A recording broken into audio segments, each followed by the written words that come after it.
প্রিয় দর্শক, আসসালামু আলাইকুম। তো আপনারা দেখুন যে আমাদের আহ, পশু পাখি, গবাদি পশু পাখি এবং ছাগল যে লালন পালন করতেছে, তার একটি ভিডিও দিচ্ছি। যে আপনারা দেখুন যে তিনি ছাগলকে কিভাবে এত আদর করছে, যে একটা বাচ্চা ছেলে মেয়েদের মতোই খুব আদর করছে, লাগে যে ওনার বাচ্চা। ঠিক সেভাবেই আমার কাছে লাগতেছে।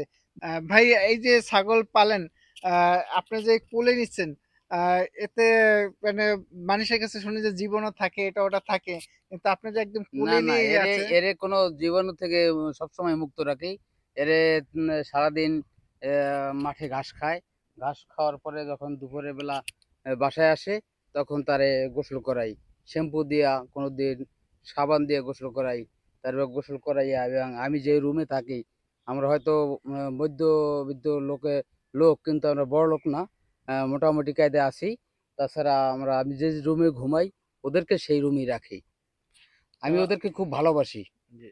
এই যে দেখছেন, আমি আমার বুকের ভিতরে নিয়ে রাখছি। ওরে অনেক সময় আদর করি, আমার বিছানায় ঘুমাইতে ঘুমাইতে গেলে আমার বিছানায় নিয়ে রাখি। ওকে ডাকলে ওরা আমার কাছে আসে। এই যে আসেন, আপনারা দেখেন, আমি এই যে বাগানের ভিতরে আরো 5-7টা ছাগল, এবং এই পাতা দেওয়া আছে। এইভাবেই ওদেরকে পালা হয়। তো প্রিয় বন্ধুরা, আপনারা জানতে পারলেন যে উনি ছাগল খুব যত্নে সহকারে তিনি পালেন, এবং ছাগলকে শ্যাম্পু দিয়ে গোসল করানো হয়, এবং ওনার ঘরেই রাখে ছাগল, এবং ছেড়ে দেন, ঘাস খেয়ে আবার ঘরে চলে আসে। তাই এত পরিশ্রম করে ছাগলগুলো লালন পালন করে থাকে।